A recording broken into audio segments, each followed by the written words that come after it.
Hey everyone, this is Siddharth and welcome to my channel Siddharth and UPSC. इस video में मैं international relations की PD 365 cover करूंगा। इस बुकलेट को मैंने 4 पार्ट्स में डिवाइड कर रखा है, जिसमें से ये लास्ट पार्ट है। और मैं कोशिश करूंगा कि आपको बहुत ही सिंपल वर्ड्स में to the point explanation provide कर सकूं। और मैं इस पीडी का वो कंटेंट जो कि आपके प्रीलिम्स के लिए इंपॉर्टेंट नहीं है, जिसके एग्जाम में आने की प्रोबेबिलिटी बहुत कम है, ना के बराबर है, जो कि आप छोड़ के भी चल जाओ तो भी कोई इशू नहीं है, उस कंटेंट को मैं कवर नहीं करूँगा। So only that content from the PT जो कि बहुत इंपॉर्टेंट है, या फिर वो कंटेंट जिसके एग्जाम में आने के चांसेस ठीक ठाक है, वो कंटेंट मैं आपको सिंपल लैंग्वेज में समझाऊंगा। ये जो आपको अपनी स्क्रीन पर दिख रहा है, ये इन टॉपिक्स की लिस्ट है जो इस वीडियो में मैं कवर करूंगा। मेरी कोशिश रहेगी कि मैं बहुत सिंपल लैंग्वेज में विजुअल्स के साथ आपको one by one topic explain करूँ। So without wasting any time, let's start. Now here is bilateral relations between India and South Korea. India और साउथ कोरिया के बीच अगर हम ट्रेड रिलेशंस देखें तो इसमें इंडिया का ट्रेड डेफिसिट है। इनफैक्ट ईस्ट एशिया में से 3 कंट्रीज़ हैं जो कि इंडिया से ज़्यादा डेवलप्ड है: चाइना, साउथ कोरिया और जापान। इन तीनों कंट्रीज़ के साथ इंडिया का ट्रेड डेफिसिट है। इंडिया और साउथ कोरिया के बीच कॉम्प्रिहेंसिव इकोनॉमिक पार्टनरशिप एग्रीमेंट है। एक बात यहाँ आप समझो कि बेसिकली 4 तरह के ट्रेड एग्रीमेंट्स आपको पता होने चाहिए: preferential trade agreement, free trade agreement, comprehensive economic cooperation agreement और कॉम्प्रिहेंसिव इकोनॉमिक पार्टनरशिप एग्रीमेंट। और ये चारों काम करते हैं कंट्रीज़ के बीच इकोनॉमिक कोऑपरेशन बढ़ाने के लिए, लेकिन ये वेरी करते हैं according to their extent. Preferential trade agreement सबसे छोटा होता है। इसमें दोनों कंट्रीज़ एक दूसरे के कुछ प्रोडक्ट्स पे टैरिफ डिक्रीज या फिर रिमूव करते हैं। फिर इसका नेक्स्ट लेवल, एक ऊपर लेवल है फ्री ट्रेड एग्रीमेंट, जिसमें और ज़्यादा प्रोडक्ट्स या फिर गुड्स इंक्लूडेड होते हैं। इसके बाद आता है comprehensive economic cooperation agreement, CECA। It is a bit more comprehensive than free trade agreement, लेकिन this is also limited only to tariff reduction of goods. और लास्ट में आता है comprehensive economic partnership agreement, CEPA, जो कि इन सब में से सबसे ज़्यादा कॉम्प्रिहेंसिव होता है। इसमें गुड्स के अलावा बाकी भी चीज़ें होती हैं, जैसे कि IPR, investment, dispute resolution mechanism etcetera. Recently India और साउथ कोरिया के बीच electronic origin data exchange system EODES launch हुआ था, जिसका काम है CEPA के एग्रीमेंट को की इम्प्लीमेंटेशन को इम्प्रूव करना। अगर हम डिफेंस रिलेशंस देखें तो साउथ कोरिया इंडिया का 2+2 डायलॉग पार्टनर है। और कल्चर में देखें तो सारंग, जो कि इंडिया का एक फेस्टिवल है, वो कोरिया में भी सेलिब्रेट किया जाता है। और साथ ही साथ सिविलाइजेशनल लिंक्स देखें तो एक हिस्टोरिक बुक है जिसका नाम है समगुक यूसा। इस बुक के अकॉर्डिंग अयोध्या की एक प्रिंसेस सूरी रत्ना ने शादी की थी with king Kim Suro of Korea.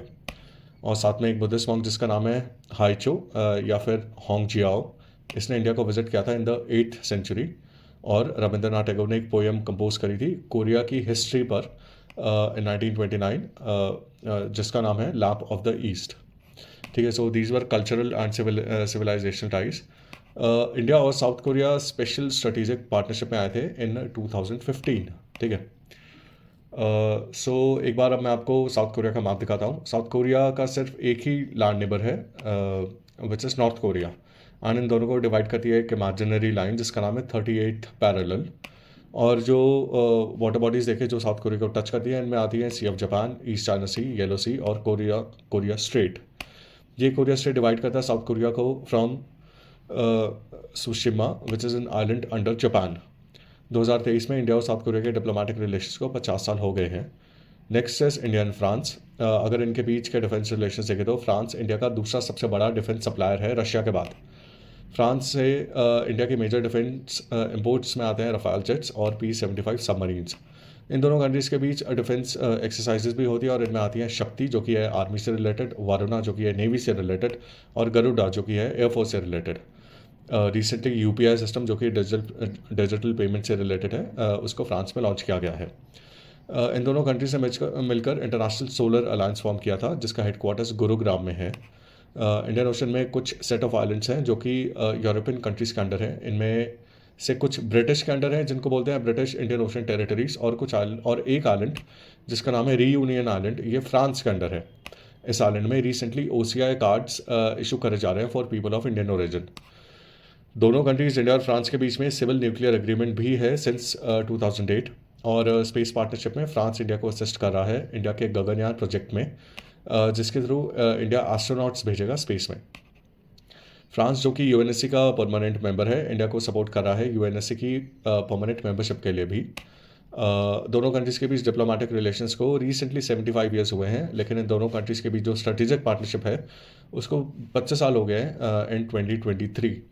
इस मौके पर दोनों कंट्रीज़ ने एक इनिशिएटिव लॉन्च किया जिसका नाम है होराइजन 2047 फ्रेमवर्क। ये इनिशिएटिव बेसिकली एक फ्रेमवर्क प्रोवाइड करेगा दोनों कंट्रीज़ के बायलैटरल रिलेशंस को स्ट्रेंथन करने में in various sectors including defence, nuclear, space etcetera. साथ ही में इस फ्रेमवर्क में इंक्लूडेड है goal of eliminating single use plastic और providing 5 year Schengen visa. India का एक प्रोग्राम है जिसका नाम है सिटीज़ 2.0 CITIIS 2.0, जो कि एम करता है सिटीज़ को सस्टेनेबल बनाने में। इस प्रोग्राम को फंड करेगा फ्रांस, जर्मनी और यूरोपियन यूनियन। मैं आपको एक बार फ्रांस का मैप दिखा देता हूँ। ये लैंड बॉर्डर शेयर करता है with Germany, Belgium, Spain, Switzerland और इटली। और इसके अलावा जो वाटर बॉडीज़ हैं इनमें आती हैं अटलांटिक ओशन और मेडिटेरेनियन सी। फ्रांस इंग्लैंड से सेपरेटेड है थ्रू अ वाटर बॉडी जिसका नाम है इंग्लिश चैनल। और फ्रांस में यूरोप की टॉलेस्ट माउंटेन पीक भी है जिसका नाम है Mont Blanc. Next is India UK relations. दोनों कंट्रीज़ के बीच में ट्रेड रिलेशंस देखे तो इंडिया का ट्रेड सरप्लस है विद यूके। इनफैक्ट इंडिया का यूके और यूएसए के साथ दोनों के साथ में ट्रेड सरप्लस है। एक इनिशिएटिव लॉन्च हुआ बिटवीन बोथ कंट्रीज जिसका नाम है India UK infrastructure finance bridge. इस इनिशिएटिव के थ्रू यूके इंडिया को असिस्ट करेगा फंड्स मोबिलाइज करने में और साथ में अपने एक्सपर्ट्स भी प्रोवाइड करेगा for implementation of national infrastructure pipeline, जो कि इंडिया का एक इंफ्रास्ट्रक्चर रिलेटेड प्रोजेक्ट है। यूके इंडिया का कॉम्प्रिहेंसिव स्ट्रेटेजिक पार्टनर है और दोनों कंट्रीज़ के बीच में रिसेंटली पहली 2+2 डायलॉग मीटिंग हुई थी। सो 2+2 डायलॉग अब इंडिया ने यूके के साथ भी शुरू कर दिया है। इन दोनों कंट्रीज़ के बीच बायलैटरल रिलेशंस को फ्लरिश करने के लिए और एक डायरेक्शन देने के लिए there is something called as India UK road map 2030। ये रोड मैप बेसिकली एक फ्रेमवर्क है दोनों कंट्रीज़ के रिलेशंस को इंप्रूव करने का in various fields like health, climate etcetera. इन दोनों कंट्रीज़ के बीच डिफेंस रिलेटेड बायलैटरल एक्सरसाइजेज भी हैं like Ajeya warriors for the army, Konkan exercise for the navy and cobra warrior for the air force. ठीक है। अब इंडिया और यूके के बीच एक इक्विटी फंड है जिसका नाम है India UK green growth equity fund. इस फंड के थ्रू रिन्यूएबल एनर्जी सेक्टर में इन्वेस्टमेंट मोबिलाइज करी जाएगी। दोनों कंट्रीज़ के बीच में माइग्रेशन और mobility partnership agreement MMP agreement है जो असिस्ट करेगा वर्किंग प्रोफेशनल्स को टू ईजिली माइग्रेट। ठीक है। और जो टोटल पॉपुलेशन है यूके में उसमें से 3.1% इंडियंस हैं। ठीक है। अब मैं आपको यूके का मैप दिखाता हूँ एक बार। यूके में 4 कंट्रीज आते हैं, इंग्लैंड, स्कॉटलैंड, वेल्स और northern Ireland. UK land border share करता है विद रिपब्लिक ऑफ आयरलैंड। एक बात याद रखना कि Republic of Ireland is different from northern Ireland. ये दोनों अलग अलग कंट्रीज हैं। जो वाटर बॉडीज यूके को सराउंड करती हैं वो है इंग्लिश चैनल, नॉर्थ सी, आयरिश सी और अटलांटिक ओशन। और यूके से ग्रीनविच मेरिडियन या फिर प्राइम मेरिडियन पास होता है which is the 0 degree longitude. Next is bilateral relations between India and Egypt. Recently Indian PM की इजिप्ट की विजिट हुई थी जिसमें ये डिसाइड हुआ कि दोनों कंट्रीज अब स्ट्रेटेजिक पार्टनरशिप में आएंगे। इंडियन PM को इजिप्ट का हाईएस्ट स्टेट ऑनर भी मिला जिसका नाम है order of the Nile award. और PM ने इस विजिट के दौरान अल हकीम मॉस्क को विजिट किया जो कि 11वीं सेंचुरी में बनी थी इजिप्ट की कैपिटल कायरो में। और ये मॉस्क रिलेटेड है with the Dawoodi Bohra community. मैं आपको दाऊदी बोहरा कम्युनिटी के बारे में बताता हूँ। ये एक मुस्लिम कम्युनिटी है जो कि फॉलो करती है इस्लामी तैयबी स्कूल ऑफ थॉट। ये कम्युनिटी इजिप्ट में ओरिजिनेट हुई थी लेकिन ये बाद में येमन शिफ्ट हो गई थी और 11वीं सेंचुरी में ये आके इंडिया में सेटल हुए। इंडिया में जो इनका मेन सेंटर बना उस टाइम पर वो था सिद्धपुर, जो कि आता है गुजरात के पाटन के डिस्ट्रिक्ट में। और अब इंडिया में ये कम्युनिटी मेनली गुजरात, महाराष्ट्र और MP में स्प्रेड है और इसका मेन सेंटर है Surat. Egypt like other countries like other Arab countries is a major exporter of oil and gas. ठीक है।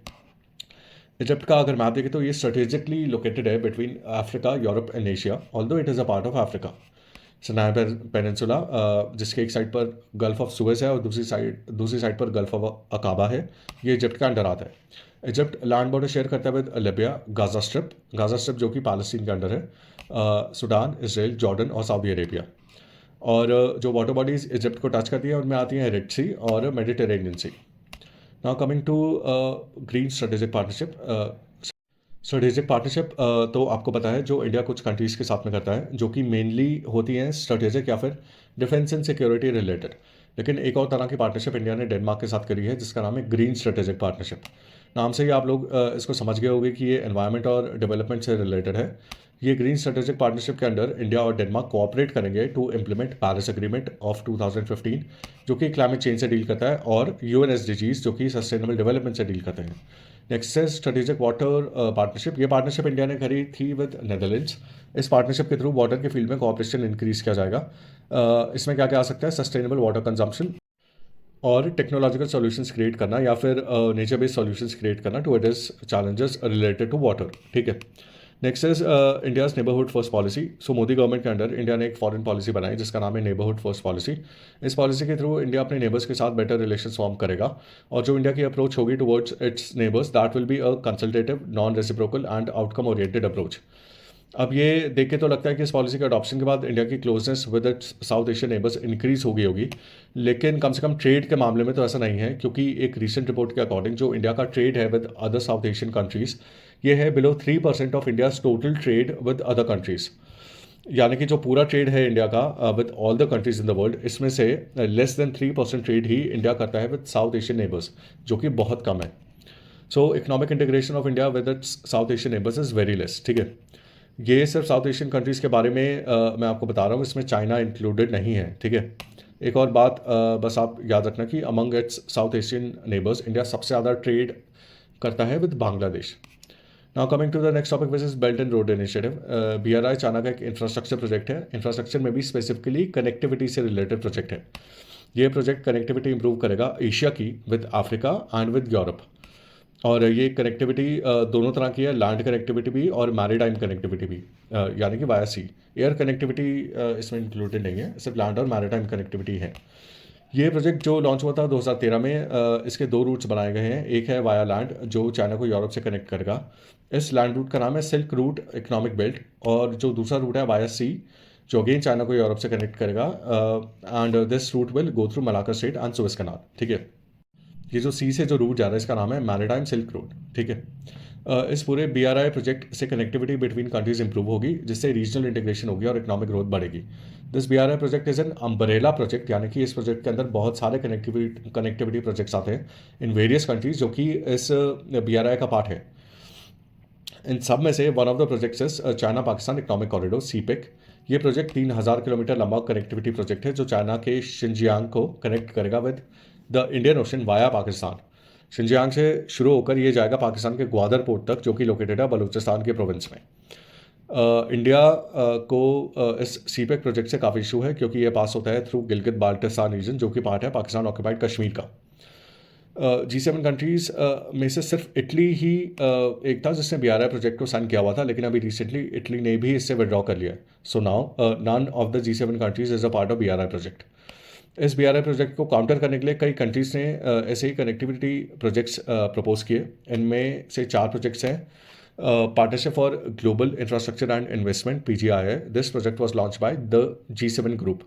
Second is Global Gateway Initiative. This is a $300 billion project which was launched by the European Union. Third is IMEC Corridor, जो कि G20 summit जो India में हुई थी उस time पर लॉन्च किया गया था। And fourth is international north south transport corridor. ये 7200 किलोमीटर लॉन्ग कॉरिडोर है जो कनेक्ट करता है इंडिया को रशिया और यूरोप से। अगर इंडिया से यूरोप या रशिया तक गुड्स पहुँचाने हैं तो जो यूजुअल रूट है उसमें इंडिया से पहले रेड सी और फिर सुएज कैनाल क्रॉस करके मेडिटेरेनियन सी और फिर वहाँ से Europe and then through the Northern Sea Route Russia जाता है। लेकिन ये जो नॉर्थ साउथ कॉरिडोर है इसमें इंडिया टू रशिया या यूरोप ट्रैवल करने के लिए पहले इंडिया से ईरान वाया अरेबियन सी, फिर वहाँ से कैस्पियन सी और सेंट्रल एशिया को क्रॉस करके सीधा रशिया और फिर रशिया से यूरोप। ये एक मल्टी मोडल ट्रांसपोर्ट प्रोजेक्ट है जिसमें दोनों वाया लैंड और वाया शिप्स का जो ट्रांसपोर्टेशन है वो इंक्लूडेड है। इस कॉरिडोर के टोटल 13 मेंबर्स हैं, इंडिया, ईरान, रशिया, फिर 3 central Asian countries Kazakhstan, Tajikistan और किर्गिस्तान, फिर वेस्ट एशिया के 3 countries Oman, Syria and Turkey, फिर अज़रबैजान एंड आर्मेनिया और 2 यूरोपियन कंट्रीज़ बेलारूस और यूक्रेन। इस रूट के थ्रू हमारा जो ट्रांसपोर्टेशन का टाइम और कॉस्ट है वो काफ़ी हद तक डिक्रीज़ होगा और हमें सेंट्रल एशिया का एक्सेस भी मिलेगा। Now coming to Northern Sea Route. इस नॉर्दर्न सी रूट को नॉर्थ ईस्ट पैसेज भी बोलते हैं। ये नॉर्दर्न सी रूट स्टार्ट होता है बेरेंट्स सी से जो कि लाया करता है फिनलैंड के नॉर्थ में, और फिर ये पूरे आर्कटिक ओशन को क्रॉस करके बेरिंग स्ट्रेट को क्रॉस करता है। बेरिंग स्ट्रेट रशिया और अलास्का को सेपरेट करता है। इनफैक्ट ये रूट बेरिंग स्ट्रेट को क्रॉस करके प्रोविडेनिया बे तक जाता है जो कि रशिया में है। So basically this route connects western and eastern parts of Arctic Ocean. ये जो मैप मैंने आपको दिखाया है इसमें थोड़ा सा गलत दिया हुआ है। ये नॉर्दर्न सी रूट से रशिया में प्रोविडेनिया बे तक जाता है, यहाँ पर एंड होता है, लेकिन इस मैप में जापान के साउथ ईस्ट में पैसिफिक ओशन में ये एंड हो रहा है। तो ये थोड़ी सी करेक्शन है जो आपको देखनी है, आपको इसका ध्यान रखना है। ये रूट शॉर्टेस्ट शिपिंग रूट है between Europe and Asia Pacific. जो स्टैंडर्ड रूट है अगर आपको जाना है यूरोप से एशिया पैसिफिक तक, तो ये होगा मेडिटेरेनियन सी से Suez Canal, then Red Sea, then Indian Ocean, then Malacca Strait, और वहाँ से एशिया पैसिफिक रीजन। जो नॉर्दर्न सी रूट है ये इस स्टैंडर्ड रूट से 3 गुना छोटा है। ठीक है, और जैसे मैंने आपको बताया कि ये रूट आर्कटिक ओशन से क्रॉस करता है। सो यहाँ पे आर्कटिक ओशन के 4 सीज आते हैं जिनको ये रूट क्रॉस करता है। ये 4 सीज है कारा सी, लाप्तेव सी, ईस्ट साइबेरियन सी और चुकची सी। क्योंकि ये नॉर्दर्न सी रूट रशिया की कोस्ट लाइन के बिल्कुल पास से जाता है, so major part of this route is under the exclusive economic zone of Russia, जो कि है 200 nautical miles from the Russian coast. अब देखते हैं एक बार चेन्नई व्लादिवोस्टॉक मैरीटाइम कॉरिडोर। ये एक शिप रूट है जो इंडिया को रशिया से कनेक्ट करता है थ्रू द पैसिफिक ओशन। ये रूट चेन्नई से मलाका स्ट्रेट क्रॉस करके then South China Sea and then Sea of Japan से होते हुए रशिया की ईस्टर्न सिटी व्लादिवोस्टॉक तक जाता है। इस रूट को ईस्टर्न मैरीटाइम कॉरिडोर भी बोलते हैं। सो बेसिकली ये तीसरा रूट है जो इंडिया को रशिया से कनेक्ट करता है। एक तो वाया सुएज कनाल और मेडिटेरेनियन सी हो गया जो कि स्टैंडर्ड रूट है। दूसरा हमने पढ़ा इंटरनेशनल नॉर्थ साउथ कॉरिडोर जो ईरान और सेंट्रल एशिया से होकर रशिया तक जाता है। और तीसरा ये मलाका स्ट्रेट क्रॉस करके फिर East Asia via ship Vladivostok तक जाता है। ठीक है, now coming to the next topic which is Israel Hamas war. मैं आपको एक बार इजराइल पैलेस्टीन की हिस्ट्री से कुछ इंपॉर्टेंट पॉइंट्स बता देता हूँ। 1917 में एक डिक्लेरेशन साइन हुई थी जिसका नाम है बाल्फोर डिक्लेरेशन। ये डिक्लेरेशन ब्रिटेन लेकर आया था और इस डिक्लेरेशन में ये था कि जूइश लोगों के लिए एक अलग कंट्री बनेगा पैलेस्टीन में। इसके बाद 1947 में यूएन में वोट हुआ था जिसके अकॉर्डिंग पैलेस्टीन का कुछ हिस्सा निकाल के एक नया कंट्री बनाया जाएगा फॉर जूइश पीपल। इसके बारे में इस वोट में बात हुई थी। So this UN vote led to the creation of Israel in 1948। क्योंकि अरब कंट्रीज पैलेस्टीन का स्प्लिट और इसराइल के क्रिएशन के फेवर में नहीं थे, so Arab countries declared war on Israel in 1948 and this was the first Arab Israeli war. इसके बाद 1956 में सेकंड अरब इजरायली वॉर हुई थी जो कि सुएज कनाल के इशू पर हुई थी। इसमें इसराइल, यूके और फ्रांस एक साइड पर थे और इजिप्ट दूसरी साइड पर। फिर 1967 में थर्ड अरब इजरायली वॉर हुई थी जिसको 6 डे वॉर भी बोला जाता है। ये वॉर इसराइल ने जीती थी और इस वॉर में इसराइल ने अपने नेबरिंग कंट्रीज़ की कुछ टेरिटरीज को कब्जा लिया था, जिसमें आती हैं सिनाई पेनिनसुला और गाजा स्ट्रिप जो कि इजिप्ट का पार्ट थी, गोलन हाइट्स जो कि सीरिया का पार्ट थी, और West Bank and East Jerusalem जो कि जॉर्डन के अंडर था।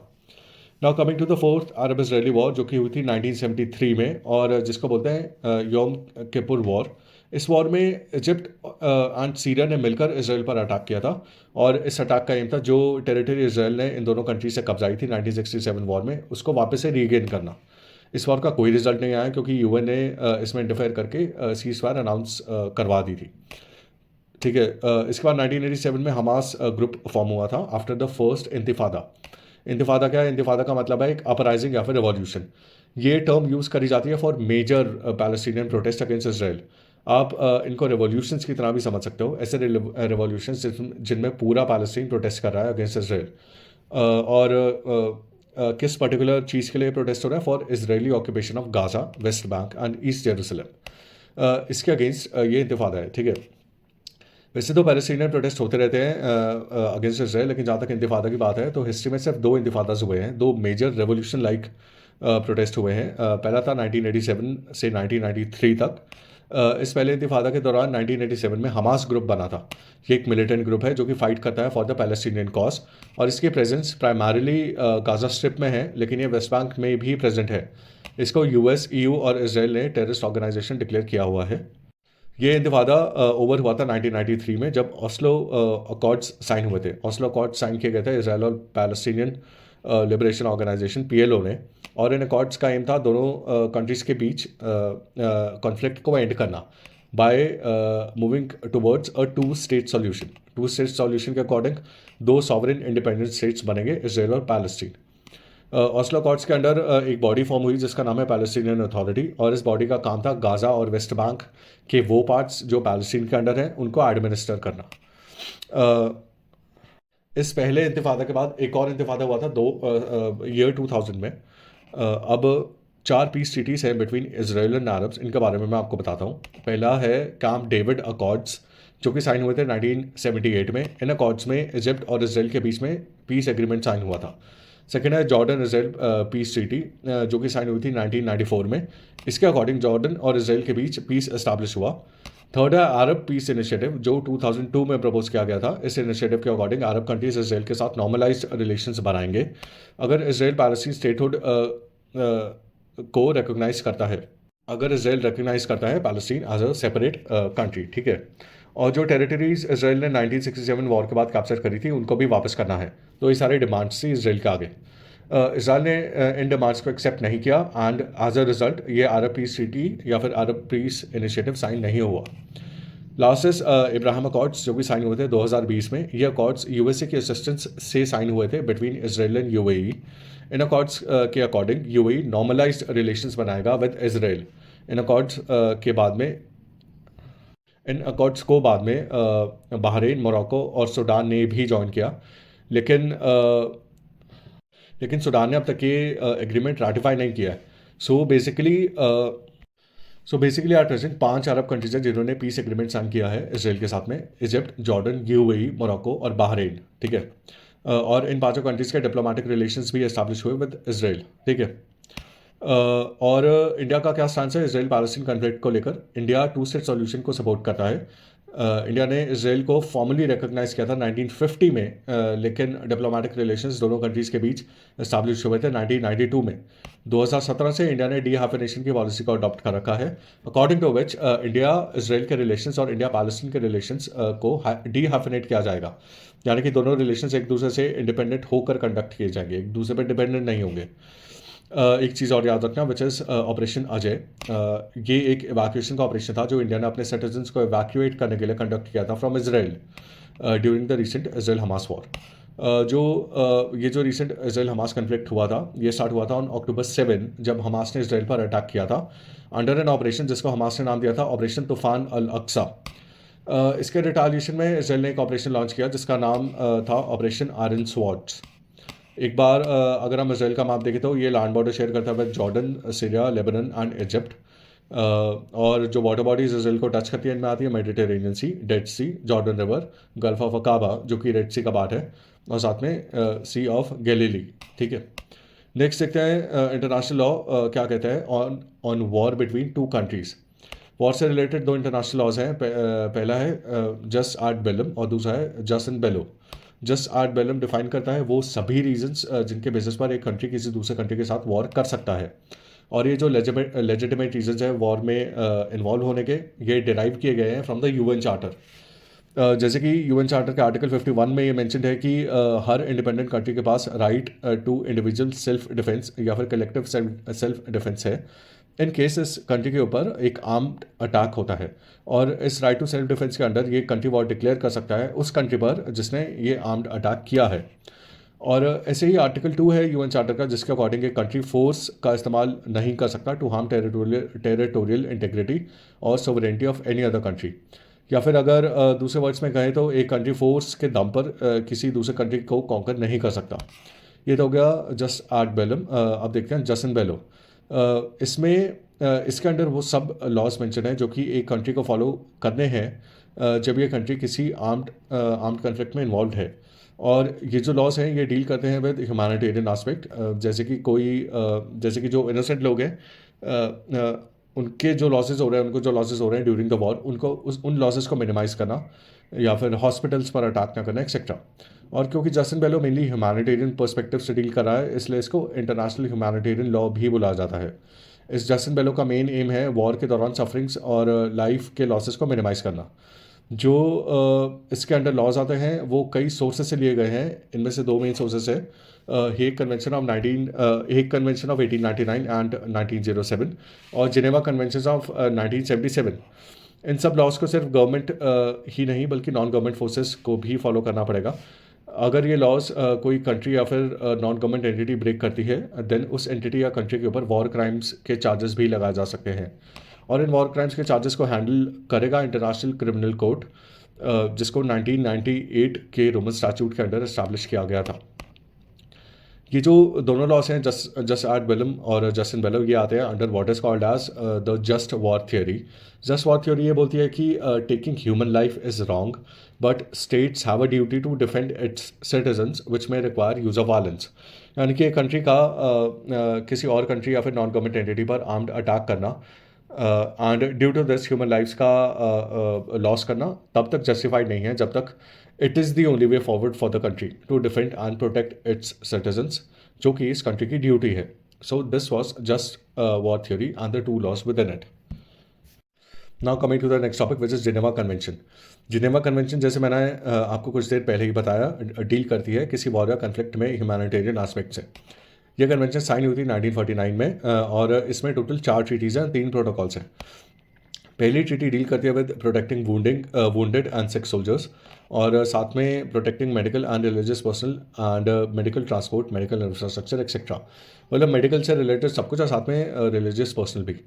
दूसरी ट्रीटी सेम है पहली ट्रीटी के जैसे, इसमें भी वुंडेड और sick soldiers, medical infrastructure, religious personnel etcetera को सेफ्टी देने की बात करी गई है, लेकिन इस केस में ये सब सी से रिलेटेड है, यानी कि military personnel on ships, hospital ships etcetera.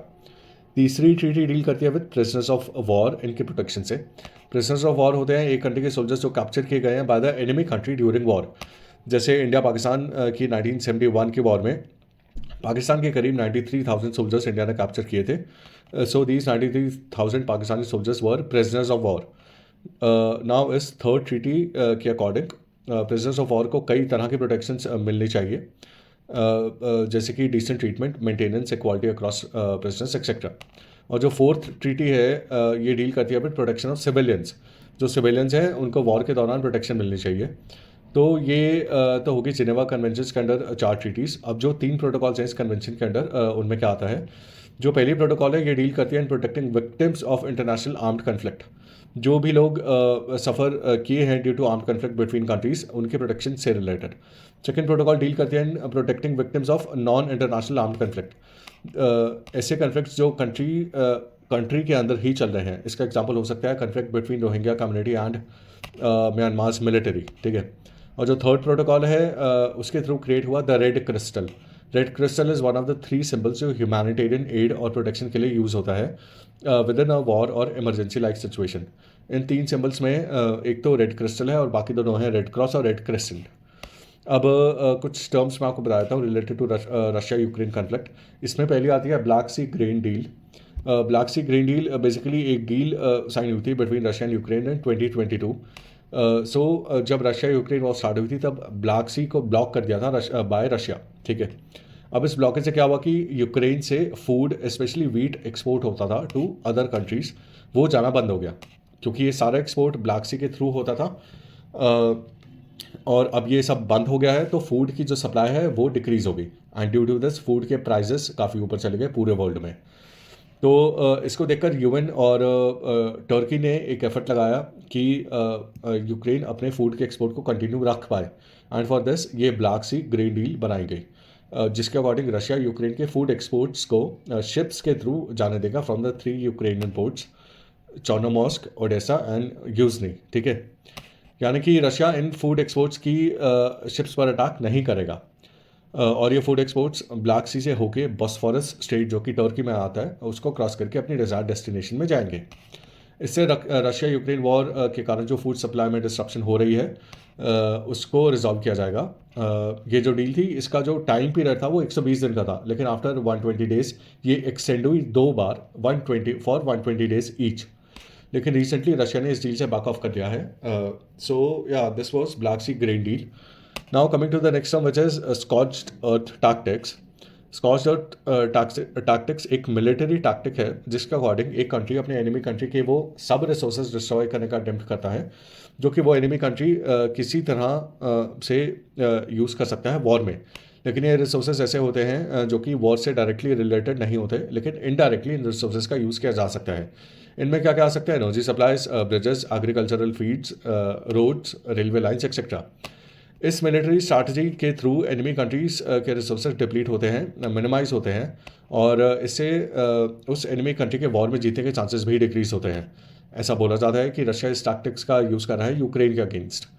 Now coming to the next one which is dirty bomb. Dirty bomb एक ऐसा बॉम्ब है जिसमें रेडियो एक्टिव मटेरियल जैसे कि यूरेनियम इसका यूज़ होता है। ये रेडियो एक्टिव मटेरियल एयर में स्प्रेड हो जाता है जब ये बॉम्ब एक्सप्लोड करता है, और exposure to this radioactive material can be very harmful to humans. जो रेडियो एक्टिव मटेरियल इस बॉम्ब में यूज़ होता है वो ज़रूरी नहीं है कि highly refined radioactive material हो, जैसे कि न्यूक्लियर बॉम्ब में यूज़ होता है। रशिया यूक्रेन पर ब्लेम डाल रहा है कि यूक्रेन ने इस बॉम्ब का यूज़ किया है against Russia. Now coming to the next topic which is North Sea summit. मैं आपको एक बार नॉर्थ सी का मैप दिखा देता हूँ। ये सी अटलांटिक ओशन का पार्ट है और ये लोकेटेड है इंग्लैंड के नॉर्थ ईस्ट में। इस सी के अराउंड टोटल 8 कंट्रीज़ हैं जो कि हैं England, Scotland, Norway, Denmark, Germany, Belgium, France और नेदरलैंड्स। ये सी अटलांटिक ओशन से कनेक्टेड है through the Strait of Dover and English Channel. Strait of Dover Netherlands और बेल्जियम को सेपरेट करता है इंग्लैंड से, और इंग्लिश चैनल फ्रांस को सेपरेट करता है इंग्लैंड से। Now talking about North Sea summit.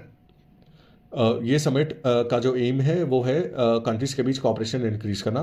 Corporation किस चीज़ में? नॉर्थ सी में विंड मिल्स लगाने के लिए, और इन विंड मिल्स से रिन्यूएबल एनर्जी जनरेट करना। ठीक है, सो जो विंड एनर्जी का पोटेंशियल है नॉर्थ सी में, उसके थ्रू रिन्यूएबल एनर्जी प्रोड्यूस करना by building wind mill infrastructure. इस समिट में टोटल 11 कंट्रीज़ ने पार्टिसिपेट किया, जिनमें से 8 कंट्रीज़ तो इसके बॉर्डरिंग कंट्रीज़ हो गए, जो मैंने आपको अभी बताए थे, और 3 और यूरोपियन कंट्रीज़ हैं इसमें जिन्होंने इसमें पार्टिसिपेट किया। ये है northern Ireland, Republic of Ireland और लग्जमबर्ग।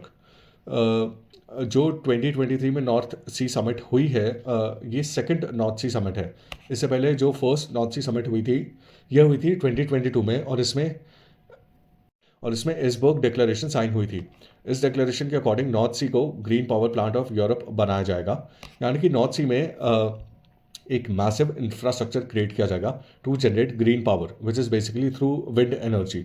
और जो ये दूसरी समिट हुई है, इसमें नॉर्थ सी से रिन्यूएबल एनर्जी जनरेट करने के एम्स सेट किए गए हैं, यानी कि कितनी रिन्यूएबल एनर्जी जनरेट करी जाएगी एंड बाय व्हाट ईयर ये डिसाइड हुआ। सो अकॉर्डिंग टू इट 2030 तक नॉर्थ सी के थ्रू 120 गीगावाट की एनर्जी जनरेट करी जाएगी, और 2050 तक इसको बढ़ा के 300 गीगावाट्स तक लेकर जाया जाएगा। ठीक है, so this was North Sea summit. Next is comprehensive and progressive agreement for trans Pacific partnership. ये एक फ्री ट्रेड एग्रीमेंट है बिटवीन 11 कंट्रीज़ जो पैसिफिक ओशन के आसपास हैं, लोकेटेड है। ये 11 कंट्रीज़ हैं: Australia, New Zealand, Singapore, Malaysia, Vietnam, Brunei, Japan, Canada, Mexico, Peru और चिले। इस फ्री ट्रेड एग्रीमेंट का पहले नाम था ट्रांस पैसिफिक पार्टनरशिप, और इसको प्रपोज किया गया था यूएसए ने, लेकिन बाद में यूएसए ने इससे बैकआउट कर लिया था। ये एग्रीमेंट फोर्स में लाया गया था 2018 में, और रिसेंटली यूके ने इस फ्री ट्रेड एग्रीमेंट को ज्वाइन किया है।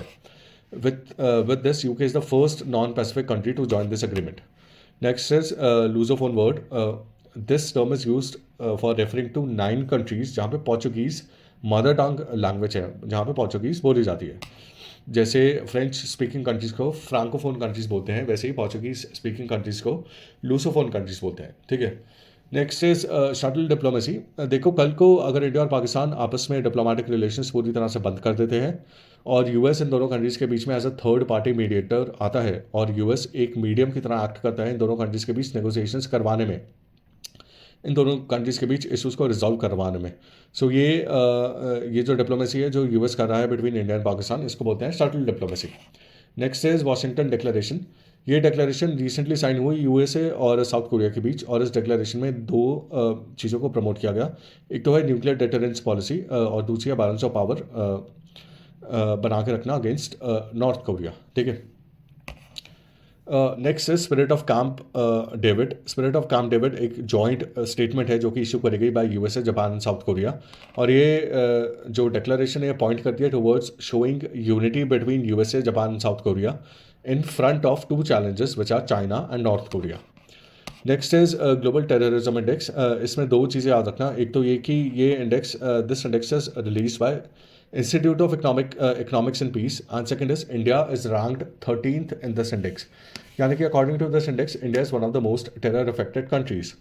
अगर इंडिया के कुछ इनिशिएटिव्स देखें काउंटर टेररिज्म से रिलेटेड, तो उनमें आते हैं unlawful activities prevention act, UAPA act 1967। ये एक्ट डील करता है with both individuals and association, जिसके बारे में मैं आपको भी बताता हूँ आगे। Second is national investigation agency, NIA. ये ऑर्गेनाइजेशन इंडिया में काउंटर टेररिज्म से डील करने के लिए सेंट्रल ऑर्गेनाइजेशन है, मेन ऑर्गेनाइजेशन है। Third is national integration grid या फिर नाट ग्रिड। देखो जो इंटेलिजेंस एजेंसीज हैं इंडिया में, जैसे कि रॉ होगी या फिर आईबी या फिर एनआईए, इन सब का अपना अपना एक डेटाबेस होता है जिसमें इन ऑर्गेनाइजेशंस की सारी इंटेलिजेंस की इन्फॉर्मेशन होती है। नाट ग्रिड क्या करता है कि ये जो सारा डेटा है सभी इंटेलिजेंस ऑर्गेनाइजेशंस का, इन सबको मिला के एक सिंगल डेटाबेस बना लेता है। सो नाट ग्रिड के थ्रू गवर्नमेंट को एक सिंगल कमांड डेटाबेस मिलता है which can be very useful to enhance counter terror capabilities of Indian agencies. और साथ ही साथ ये सेंट्रल डेटाबेस सभी इंटेलिजेंस एजेंसीज को एक दूसरे के साथ कोऑपरेट करने में भी असिस्ट करता है। रिसेंटली 2 नए डिविजन्स बनाए गए within the home ministry to deal with the issue of terrorism, radicalisation, cyber attacks etcetera. ये 2 डिविजन्स हैं, counter terrorism and counter radicalisation division and cyber and security division. कुछ global initiatives to deal with counter terrorism, इनमें FATF और SCO का राट्स initiative तो मैं आपको पहले बता चुका हूँ। नेक्स्ट इसमें आता है UN global counter terrorism strategy, जो कि UN का इनिशिएटिव है to enhance national regional and international efforts to counter terrorism. Next है UNSC काउंटर टेररिज्म कमेटी। नाम से ही पता चल गया होगा कि ये एक UN सिक्योरिटी काउंसिल की कमेटी है। इस कमेटी का काम है UN सिक्योरिटी काउंसिल के रेजोल्यूशन 1373 को इम्प्लीमेंटेशन को मॉनिटर करना। ये 1373 रेजोल्यूशन काउंटर टेररिज्म से डील करता है, और ये डील कैसे करता है? इस रेजोल्यूशन के थ्रू कंट्रीज़ को कुछ मेजर्स अडॉप्ट करने हैं जिनसे कंट्रीज़ की काउंटर टेररिज्म की कैपेबिलिटी इंक्रीज होगी, और ये रेजोल्यूशन लाया गया था आफ्टर 9/11 बाय द USA।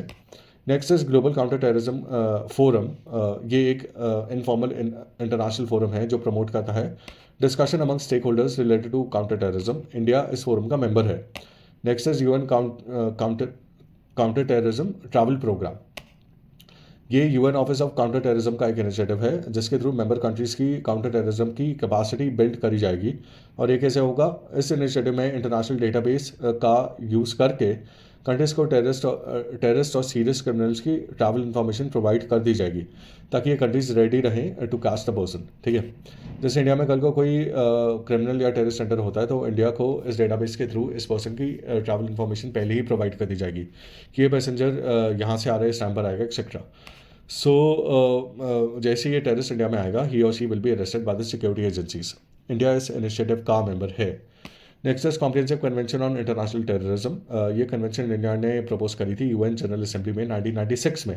और इस कन्वेंशन में क्या था? टेररिज्म की एक यूनिवर्सल डेफिनेशन, सभी तरह के इंटरनेशनल टेररिज्म को क्रिमिनलाइज करना, सभी टेरर ग्रुप्स को बैन करना।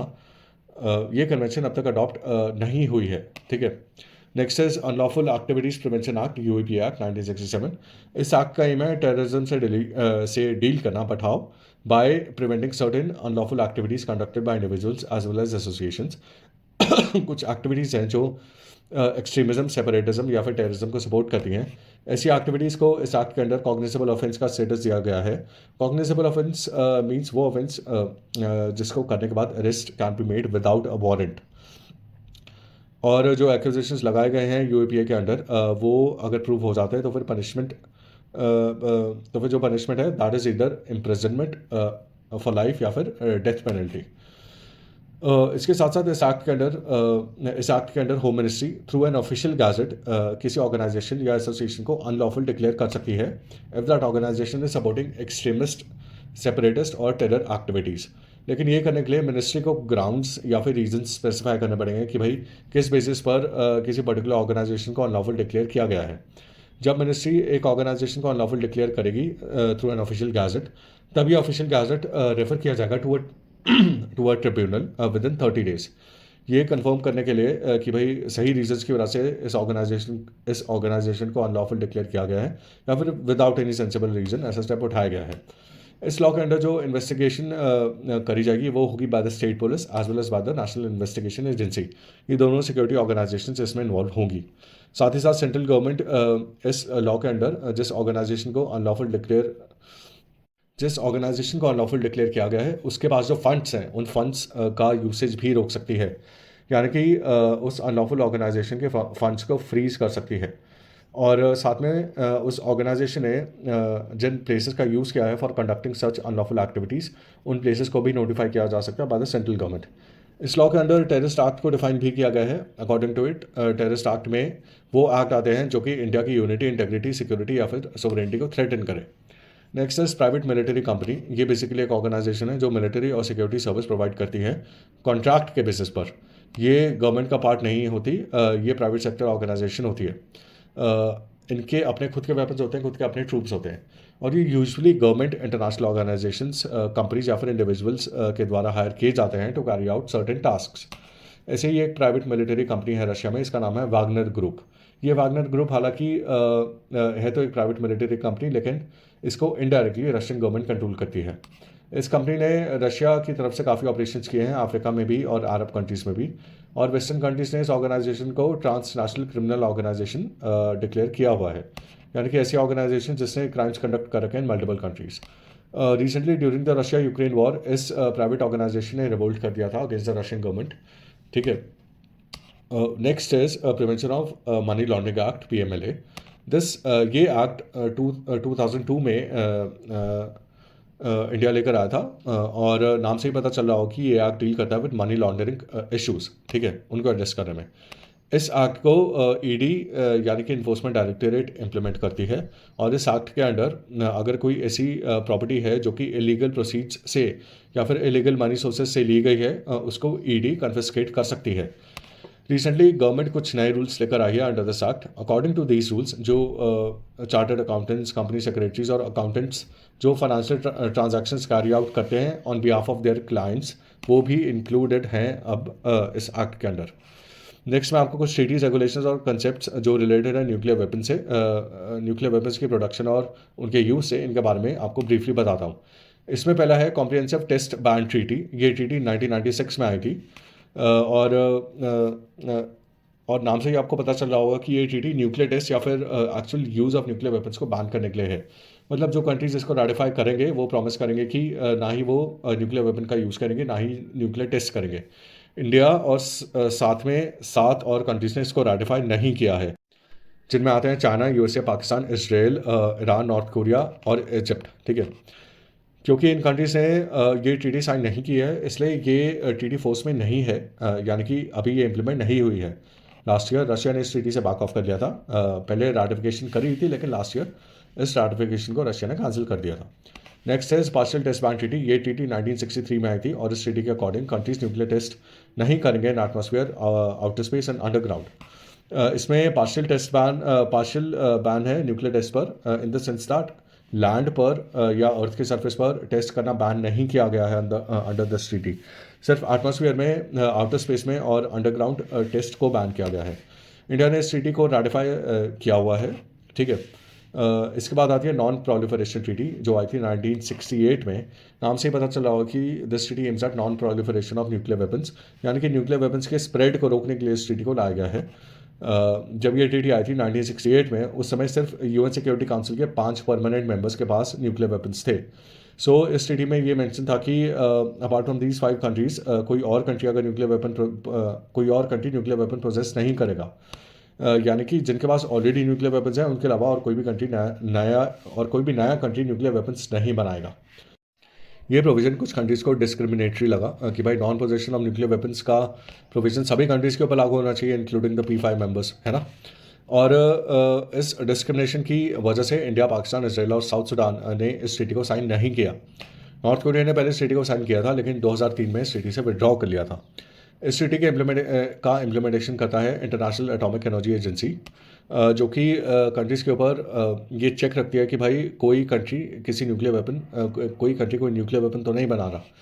अब न्यूक्लियर वेपन्स का स्प्रेड ऐसा भी हो सकता है कि ये कंट्री जिसके पास टेक्नोलॉजी है न्यूक्लियर वेपन्स बनाने की, या फिर ऐसे रॉकेट्स बनाने की जिनमें न्यूक्लियर वेपन्स को डाला जा सकता है, या फिर some other kind of technology related to nuclear weapons, इनको एक कंट्री दूसरे कंट्री को एक्सपोर्ट कर सकता है, या फिर दूसरे कंट्री को असिस्टेंस दे सकता है इन टेक्नोलॉजीज़ को खुद से बनाने में। सो ऐसे एक्सपोर्ट या असिस्टेंस को भी रोकना पड़ेगा to stop the spread of nuclear weapons. So इसके लिए 4 चीज़ें लाएगी। पहली है न्यूक्लियर सप्लायर ग्रुप, NSG। ये ग्रुप बना था 1974 में, और इसका काम था न्यूक्लियर रिलेटेड टेक्नोलॉजी को एक्सपोर्ट पर बैन लगाना। इस ग्रुप में टोटल 48 कंट्रीज़ हैं जिनके पास किसी तरह की न्यूक्लियर रिलेटेड टेक्नोलॉजी है जो कि एक्सपोर्ट करी जा सकती है। सेकेंड है missile technology control regime, MTCR। ये बनाई गई थी to control export of technology related to rockets. Third है ऑस्ट्रेलिया ग्रुप। ये बनाया गया था to control spread of chemical and biological technologies. जिन टेक्नोलॉजी से केमिकल वेपन्स और बायोलॉजिकल वेपन्स बन सकते हैं, both these weapons are a part of what is called as the weapons of mass destruction. So Australia group के under weapons of mass destruction के spread को control किया जा रहा है। And the fourth is Wassenaar agreement. इसके under conventional arms और साथ में वो टेक्नोलॉजीज़ जिनका डुअल यूज़ हो सकता है, यानी कि सिविलियन यूज़ भी और साथ में मिलिट्री यूज़ भी, इनके स्प्रेड को कंट्रोल किया जाएगा। इंडिया इन चारों में से एनएसजी को छोड़कर बाकी तीनों ग्रुप्स का मेंबर है। Next is the treaty on prohibition of nuclear weapons.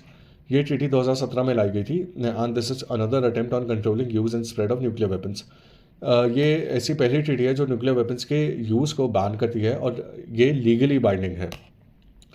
It is the first legally binding agreement to ban the use of nuclear weapons.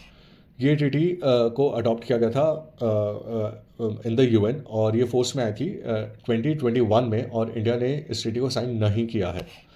Next is the concept of nuclear weapon free zones. International level पर थोड़ा difficult होता है nuclear disarmaments और non proliferation of nuclear weapons के principles को adopt करना, क्योंकि जिन countries के पास न्यूक्लियर वेपन्स हैं ये या फिर जो कंट्रीज़ फ्यूचर में न्यूक्लियर वेपन्स बनाना चाहते हैं जैसे कि ईरान, ये कंट्रीज़ नॉन प्रोलिफरेशन और डिसआर्मामेंट के प्रिंसिपल्स को अडॉप्ट नहीं करेंगे।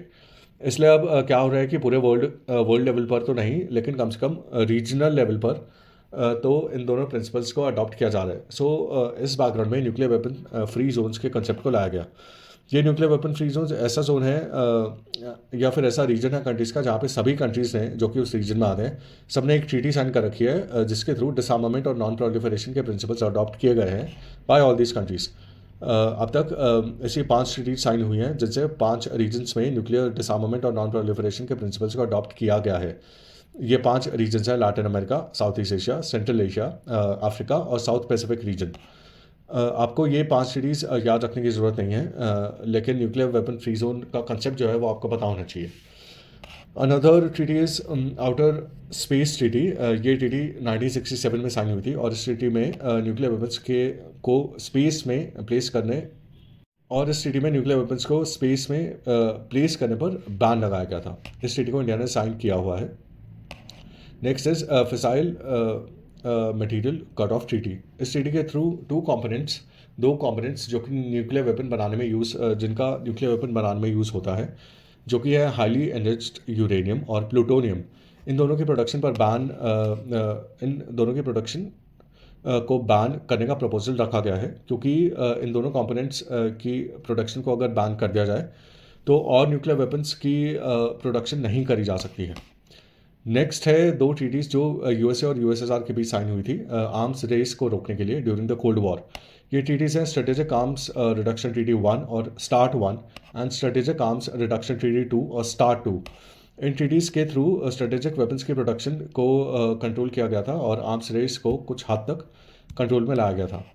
Next topic is near space. Near space जो है ये स्पेस का वो एरिया है जो कि अर्थ से 20 to 100 किलोमीटर्स के डिस्टेंस पर आता है। मतलब अगर आप अर्थ की सर्विस से 20 किलोमीटर्स ऊपर जाओ तो वहाँ से ये एरिया स्टार्ट होगा और ये एरिया कहाँ तक होगा, 100 kilometres from the earth surface. ये ऐसा एरिया है जिसमें मिलिट्री एयरक्राफ्ट फ्लाई करना अवॉइड करते हैं, क्योंकि इस एरिया में जो एयर है वो बहुत थिन है, इसलिए मिलिट्री एयरक्राफ्ट इस एरिया के नीचे फ्लाई करते हैं, यानी कि with in the 20 kilometre height from the earth surface. और इस एरिया में सैटेलाइट्स भी प्लेस नहीं करी जा सकती हैं, क्योंकि अर्थ का जो ग्रेविटेशनल फोर्स है इस एरिया में वो इतना वीक है कि सैटेलाइट्स अर्थ को ऑर्बिट नहीं करेंगी if placed in this area. ठीक है, so satellites are usually placed above this area. So इस एरिया में ना ही मिलिट्री जेट्स प्लेस करे जा सकते हैं और ना ही satellites, and because of this इस एरिया को नो मैन्स लैंड भी बोला जाता है। चाइना ने रिसेंटली एक मिलिट्री की नई ब्रांच लॉन्च की है जिसका नाम है नियर स्पेस कमांड। ये चाइना की 5th मिलिट्री ब्रांच है आर्मी, नेवी, एयरफोर्स और रॉकेट फोर्स के बाद, और ये वर्ल्ड की पहली नियर स्पेस कमांड है, क्योंकि किसी कंट्री के पास ऐसी कोई स्पेसिफिक कमांड नहीं है जो कि डील करे विद नियर स्पेस। इस नियर स्पेस कमांड में चाइना यूज़ कर रहा है हाइपरसोनिक मिसाइल्स अटैक करने के लिए ऑन एनिमी, और साथ में सर्वेलेंस के लिए spy balloons and solar powered drones. एक बार स्पेस वॉरफेयर के बारे में देखते हैं। Space warfare is the 4th dimension of warfare after land, sea and air warfare.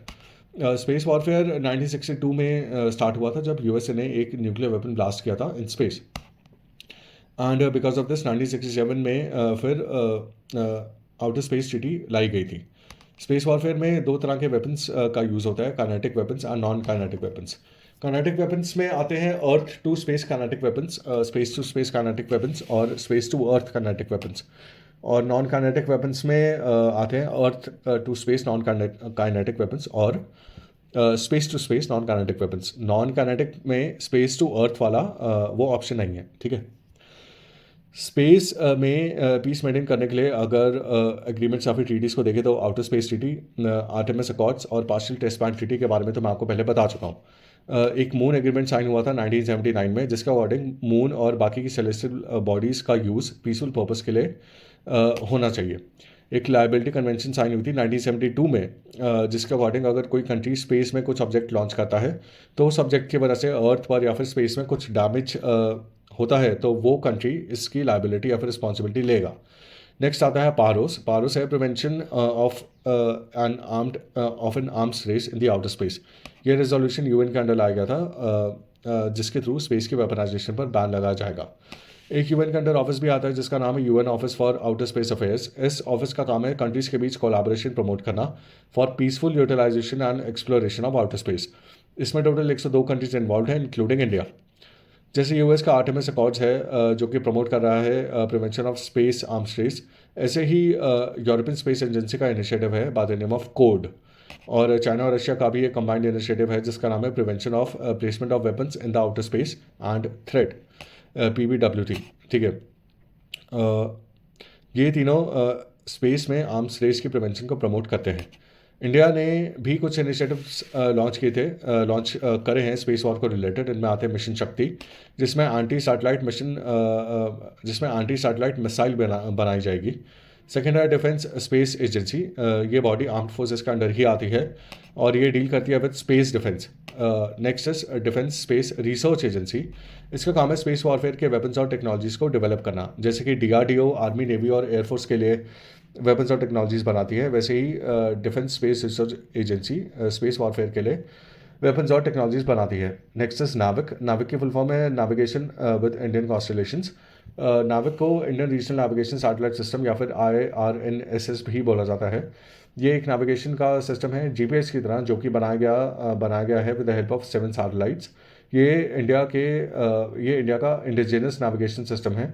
इस नेविगेशन सिस्टम में पूरा इंडिया कवर्ड है, प्लस इंडियन बाउंड्री के 1500 किलोमीटर आगे तक का एरिया भी कवर्ड है।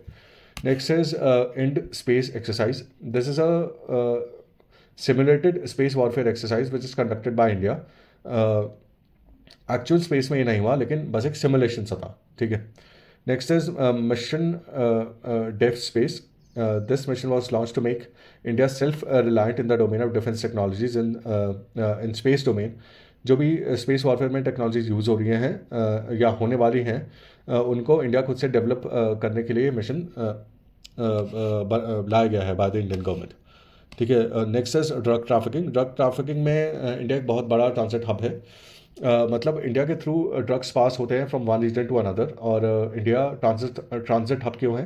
क्योंकि India lies between 2 major drugs producing regions. पहला है गोल्डन क्रेसेंट, जिसमें आता है ईरान, अफगानिस्तान और पाकिस्तान। और दूसरा है गोल्डन ट्रायंगल, जिनमें आते हैं थाईलैंड, लाओस और म्यांमार। इंडिया में जो मेनली ड्रग्स एंटर होते हैं उसका 70% आता है थ्रू सी और 30% आता है थ्रू लैंड। और ये जो लैंड से ड्रग्स आए हैं ये पाकिस्तान से मेनली पंजाब और जम्मू एंड कश्मीर के बॉर्डर के थ्रू आते हैं, ठीक है। अगर ड्रग ट्रैफिकिंग को लेकर इनिशिएटिव्स देखें तो यूएन की 3 कन्वेंशन है ड्रग ट्रैफिकिंग से रिलेटेड। पहली है कन्वेंशन ऑन नार्कोटिक्स ड्रग्स, दूसरी है कन्वेंशन ऑन साइकोट्रोपिक सब्सटेंसेस और तीसरी है convention against illicit traffic in narcotic drugs and psychotropic substances. India ने इन तीनों कन्वेंशन को साइन कर रखा है। फिर एक एक्ट है जो इंडिया लेकर आया था, जो कि है narcotics drugs and psychotropic substances NDPS act 1985। इस एक्ट के अंडर जो ड्रग एडिक्ट्स हैं उनको आइडेंटिफाई किया जाएगा, फिर उनका ट्रीटमेंट और रिहेबिलिटेशन भी करवाया जाएगा और फिर उनकी जो सोशल इंटीग्रेशन है वो भी कराई जाएगी।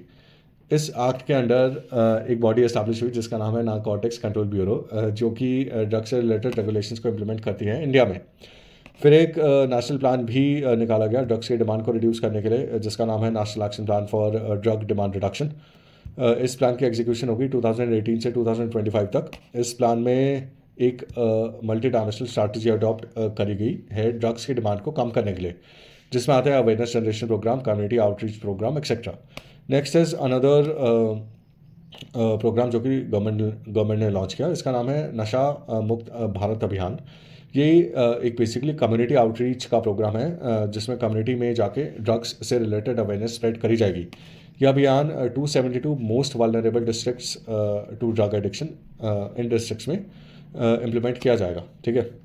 गवर्नमेंट ने एक ई पोर्टल भी निकाला है जिसका नाम है SIMS सिम्स। ये ई पोर्टल पर उन केसेस को रजिस्टर किया जाएगा जिनमें बड़ी क्वांटिटी में ड्रग्स सीज किए गए हैं।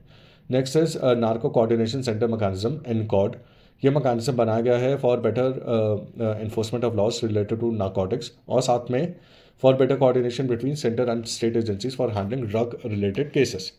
एक बार मैं आपको नार्कोटिक्स कंट्रोल ब्यूरो के बारे में बता देता हूँ। ये जैसे कि मैंने आपको पहले भी बताया कि NDPS एक्ट के अंडर ये बॉडी 1968 में इस्टेब्लिश हुई थी।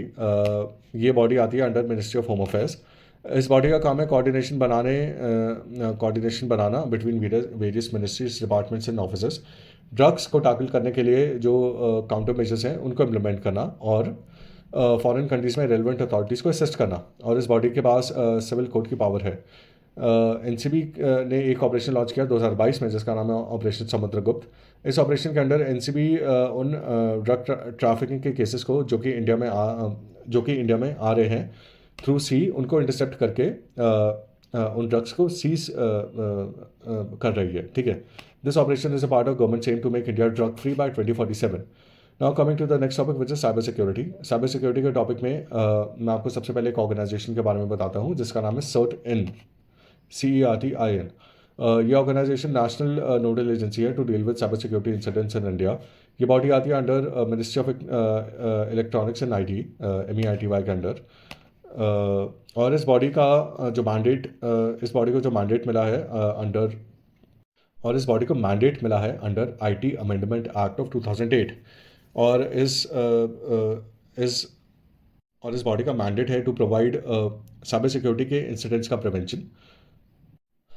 अगर कोई इंसिडेंट्स होता है तो फिर उसको रिस्पॉन्ड करना, और last mandate is to provide security quality management services. ठीक है। इस ऑर्गेनाइजेशन ने रिसेंटली एक रिपोर्ट रिलीज़ करी जिसके अकॉर्डिंग जो टॉप 3 इंडस्ट्रीज़ हैं which are affected by malware, उनमें आती है banking, government and manufacturing industries. इस रिपोर्ट में ये भी मेंशन है कि ओवरऑल 53% इंक्रीज हुआ है रैंसमवेयर अटैक्स का इंडिया में। और रैंसमवेयर अटैक्स से सबसे ज़्यादा अफेक्टेड इंडस्ट्रीज़ हैं IT and then finance and manufacturing. अब थोड़ी सी news related to this organisation. ये ऑर्गेनाइजेशन ने रिसेंटली कुछ गाइडलाइंस इशू करी हैं related to information security practices. ये गाइडलाइंस इशू हुई है under the IT act 2000, and these guidelines are for all ministries, departments and offices of the government. ठीक है। गाइडलाइंस के डिटेल्स आपके लिए ज़्यादा इंपॉर्टेंट नहीं है, सो आप इनको स्किप कर सकते हो। Another news is that department of personnel and training ने इस बॉडी को ऐड किया है in the second schedule of the RTI act. इस RTI लॉ के सेक्शन 24 के अंडर जो भी organisation second schedule of the RTI act में इंक्लूड करी जाती है वो ऑर्गेनाइजेशन पर RTI एक्ट लागू नहीं होता। लेकिन इन ऑर्गेनाइजेशन पर अगर करप्शन या फिर ह्यूमन राइट्स के वायलेशन के केसेस हैं या फिर एलिगेशंस हैं तो इनसे रिलेटेड इन्फॉर्मेशन RTI एक्ट के थ्रू एक्सेस करी जा सकती है। यानी कि वैसे तो ये सारी ऑर्गेनाइजेशन जो RTI एक्ट के सेकंड शेड्यूल में लिस्टेड हैं इन पर RTI एक्ट लागू नहीं होता, और general public RTI application file करके इन ऑर्गेनाइजेशन से इंफॉर्मेशन नहीं निकलवा सकती।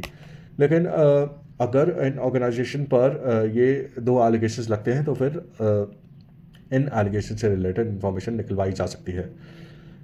इस RTI एक्ट के सेकंड शेड्यूल में मेनली इंटेलिजेंस और सिक्योरिटी रिलेटेड ऑर्गेनाइजेशंस हैं जैसे कि रॉ एंड IB।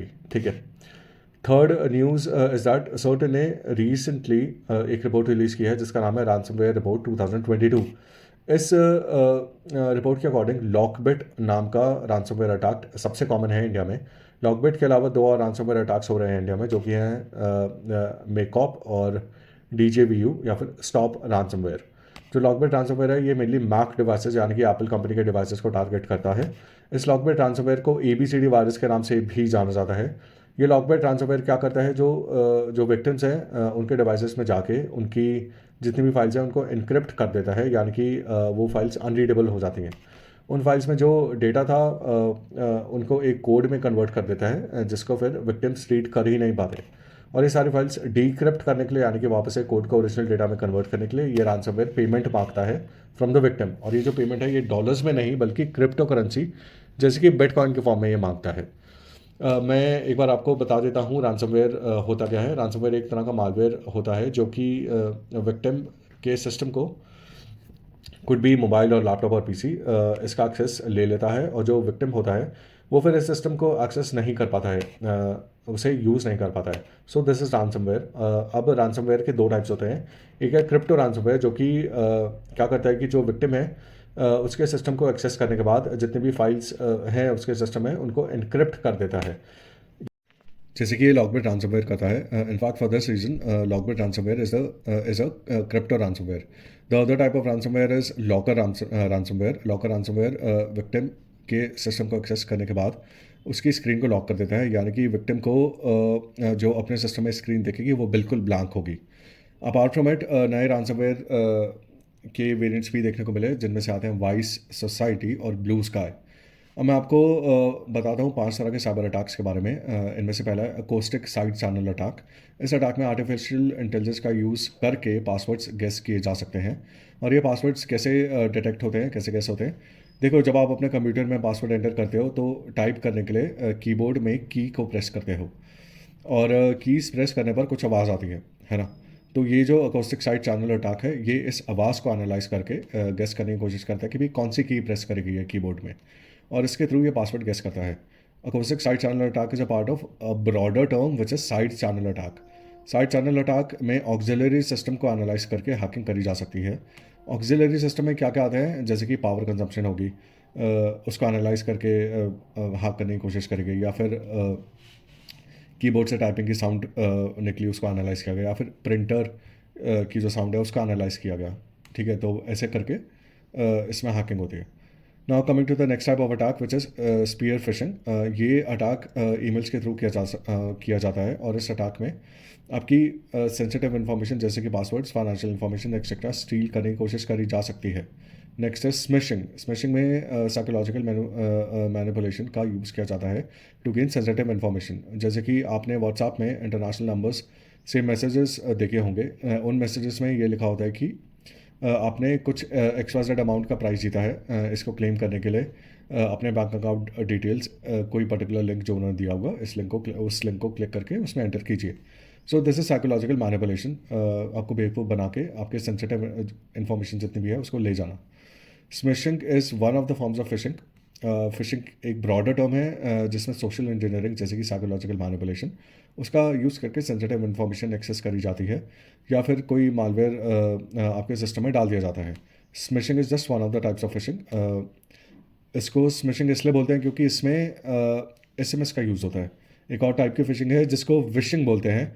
इसमें वीडियोज़ का यूज़ किया जाता है मैनिपुलेशन करने के लिए। सो S for SMS, so S for smishing, ऐसे ही V for video and V for wishing. इसको ऐसे करके आप याद रख सकते हो। Next is flu horse. Flu horse एक मालवेयर है जो कि एंड्रॉयड फ़ोन्स को अटैक करता है।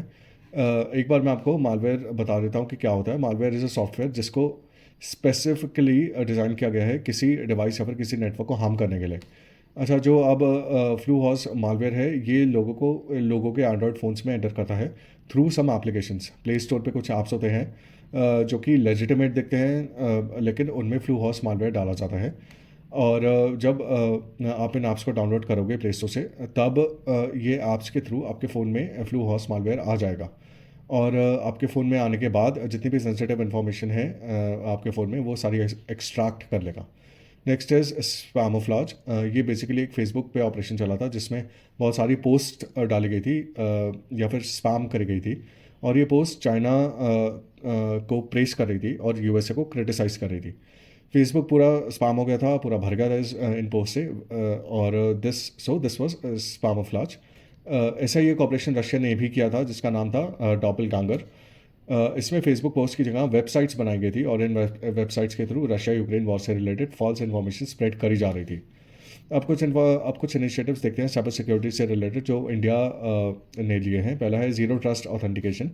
ज़ीरो ट्रस्ट ऑथेंटिकेशन बेसिकली क्या होता है, अगर आपको कोई डेटा एप्लीकेशन एक्सेस करनी है तो उसके लिए पहले तो आपको टू फैक्टर ऑथेंटिकेशन करवानी पड़ेगी। टू फैक्टर ऑथेंटिकेशन में आ सकता है फेशियल रिकग्निशन या बायोमेट्रिक रिकग्निशन, और साथ में जो नॉर्मली आप क्रेडेंशियल्स यूज़ करते हो वो। ठीक है, ये ज़ीरो ट्रस्ट ऑथेंटिकेशन बेसिकली एक सिक्योरिटी मेजर है जिससे आपका डेटा, आपके सिस्टम और एप्लीकेशन सब सिक्योर रहेंगे, क्योंकि because of this two factor authentication आपके डेटा, एप्लीकेशन और सिस्टम को कोई एक्सेस नहीं कर पाएगा। इस ज़ीरो ट्रस्ट ऑथेंटिकेशन सिस्टम को नेशनल इंफॉर्मेटिक्स सेंटर एनआईसी ने डेवलप किया है, और जो सेंट्रल गवर्नमेंट के एम्प्लॉयज़ हैं उनके ऑफिशियल ईमेल्स को सिक्योर करने के लिए इस सिस्टम का यूज़ किया गया है। Nexus TDP based cyber crime investigation framework. ये फ्रेमवर्क डेवलप किया गया बाय आईआईटी कानपुर, और इसको सपोर्ट दिया गया है by department of science and technology under the national mission on interdisciplinary cyber physical systems. ये फ्रेमवर्क बेसिकली असिस्ट करेगा काउंटर करने में साइबर क्रिमिनल्स के मोड्स ऑफ ऑपरेशन को। इसमें टीटीपी की फुल फॉर्म है टैक्टिक्स, टेक्निक्स एंड प्रोसीजर्स, और national mission on interdisciplinary cyber physical systems क्या है? ये नेशनल मिशन असिस्ट और सपोर्ट करेगा साइबर सिक्योरिटी से रिलेटेड टेक्नोलॉजीज़ की रिसर्च एंड डेवलपमेंट में। Next is chakra 2 operation. India में कई सारे फाइनेंशियल क्राइम्स होते हैं थ्रू इंटरनेट। आपने सुना होगा कि किसी का अकाउंट से कोई अननोन फाइनेंशियल ट्रांजैक्शन हुई है etcetera. So this is a financial crime which is often done through internet और थ्रू साइबर स्पेस। सो ऐसे क्राइम्स को कम्बैट करने के लिए, उनको टैकल करने के लिए सीबीआई ने यह ऑपरेशन लॉन्च किया था। जो चक्रा 1 था उसमें भी यही गोल था कि लेकिन उसमें सीबीआई के साथ इंटरपोल, एफबीआई और कई सारे कंट्रीज़ की पुलिस फोर्सेस भी इंक्लूडेड थी। Now nexus command cyber operating and support wings. ये इनिशिएटिव इंडियन आर्मी ने लॉन्च किया है to deal with cyber security challenges. अब एक बार ग्लोबल साइबर इनिशिएटिव्स देखें तो इनमें आते हैं फर्स्ट एंटी स्पाईवेयर डिक्लेरेशन। पहले तो मैं आपको बता दूं कि स्पाईवेयर क्या होता है। स्पाईवेयर एक तरह का मैलिशियस सॉफ्टवेयर होता है जो विक्टिम के डिवाइस में इंस्टॉल किया जाता है विदाउट हिज नॉलेज। इसलिए इसको स्पाईवेयर बोलते हैं, क्योंकि ये स्पाइस की तरह एंटर होता है किसी के डिवाइस में, और जो डिवाइस का यूज़र है उसको पता भी नहीं चलता। ठीक है, डिवाइस में एंटर होने के बाद ये डिवाइस की कई सारी सेंसिटिव इन्फॉर्मेशन निकालता है। स्पाईवेयर से डील करने के लिए वर्ल्ड की पहली एंटी स्पाईवेयर डिक्लेरेशन साइन करी गई थी recently by USA and 10 other countries. ये डिक्लेरेशन रिकॉग्नाइज करती है threat which is posed by the misuse of commercial spyware. Next topic is theatre commands. Theatre commands armed forces की वो command होती है जिसमें तीनों आर्मी, नेवी और एयरफोर्स के लोग इन्वॉल्व होते हैं। मतलब एक थिएटर कमांड में तीनों सर्विसेज के लोग इंटीग्रेटेड होते हैं। And this theatre command is specific to a geographical area. जैसे फॉर एग्जांपल पाकिस्तान बॉर्डर से डील करने के लिए एक थिएटर कमांड हो गई।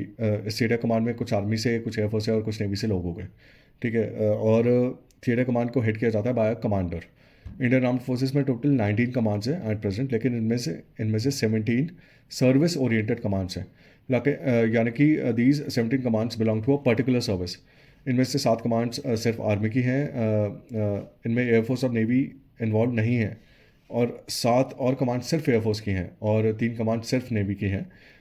इन कमांड्स में एयरफोर्स और आर्मी इन्वॉल्व नहीं है। ठीक है, इन 17 के अलावा 2 ऐसी कमांड्स हैं इन दी आर्म्ड फोर्सेस जिनमें तीनों आर्मी, नेवी और एयरफोर्स के पर्सन इन्वॉल्व हैं। ये है अंडमान एंड निकोबार कमांड और strategic forces command. Strategic forces command का काम है इंडिया के न्यूक्लियर आर्सेनल को हैंडल करना। सो थिएटर कमांड के कंसेप्ट से एक बेटर इंटीग्रेशन लाया जा सकता है between army, navy and air force. ठीक है, थिएटर कमांड का आइडिया रिकमेंड किया था 2 कमेटीज़ ने। पहली तो थी शिकत कमेटी और दूसरी थी कारगिल रिव्यू कमेटी।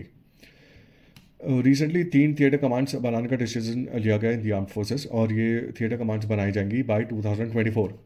ये थिएटर कमांड्स जोग्राफिकल बेसिस पर बनाई जाएंगी, मतलब एक पर्टिकुलर रीजन के लिए एक theatre command. Each of these theatre commands will be headed by 3 star general, and these theater commands will be responsible for managing northern borders with China, western front with Pakistan, and maritime command in the peninsular India. ठीक है, recently parliament में एक bill pass हुआ है जिसका नाम है inter service organisation command control and discipline act 2023। इस एक्ट में इंटर सर्विस ऑर्गेनाइजेशन जो कि टर्म है उसको डिफाइन किया गया है। ये एक बॉडी है जिसमें लोग इंक्लूडेड होंगे फ्रॉम आर्मी, नेवी, एयरफोर्स। इनमें से कम 2 में से या तो आर्मी नेवी हो गया, फिर आर्मी एयरफोर्स हो गया, नेवी एयरफोर्स, कम से कम दो में से या फिर तीनों में से। ये जो इंटर सर्विस ऑर्गेनाइजेशन है ये सेंट्रल गवर्नमेंट कॉन्स्टिट्यूट करेगी, और इस ऑर्गेनाइजेशन इन ऑर्गेनाइजेशन का कंट्रोल भी सेंट्रल गवर्नमेंट के अंडर ही होगा। और जो इन इंटर सर्विस ऑर्गेनाइजेशन को लीड करेगा उसकी पोजीशन होगी that of commander in chief. Commander in chief disciplinary और एडमिनिस्ट्रेटिव एक्शंस ले सकता है towards the people serving in these inter service organisations. Already India में 3 एग्जिस्टिंग इंटर सर्विस ऑर्गेनाइजेशंस हैं। नेशनल डिफेंस अकेडमी, जिनमें आर्मी, नेवी और air force तीनों के ऑफिसर्स ट्रेन होते हैं, अंडमान एंड निकोबार कमांड और defence space agency. Next is defence research and development organisation, DRDO। इस ऑर्गेनाइजेशन के बारे में मैं आपको थोड़ा बताता हूँ। इसका हेडक्वार्टर्स न्यू दिल्ली में है, और under this organisation is the research and development wing of the ministry of defence. मतलब मिनिस्ट्री ऑफ डिफेंस के अंडर जितना भी R&D हो रहा है वो सब DRDO करता है। DRDO वेपन्स, इक्विपमेंट्स और डिफेंस टेक्नोलॉजी डेवलप करता है for the armed forces. Recently एक कमेटी बनाई गई है अंडर के विजय राघवन, जिसका काम है DRDO की फंक्शनिंग को रिव्यू करना, और इसके बेसिस पर DRDO में रिफॉर्म्स लाने के लिए रिकमेंडेशंस देना। नेक्स्ट है central armed police forces, CAPF। जो फोर्स है ये आती है अंडर सेंट्रल गवर्नमेंट और with in central government home ministry के अंडर। CAPF एक अम्ब्रेला टर्म है, इसके अंडर 7 तरह की फोर्सेज आती हैं, जो कि हैं सशस्त्र सीमा बल, SSB। SSB 1963 में क्रिएट करी गई थी, और इसका काम है भूटान और नेपाल के बॉर्डर्स को गार्ड करना। नेक्स्ट है बॉर्डर सिक्योरिटी फोर्स, BSF। ये बनाई गई थी 1965 में, और इसका काम है पाकिस्तान और बांग्लादेश के बॉर्डर्स को गार्ड करना।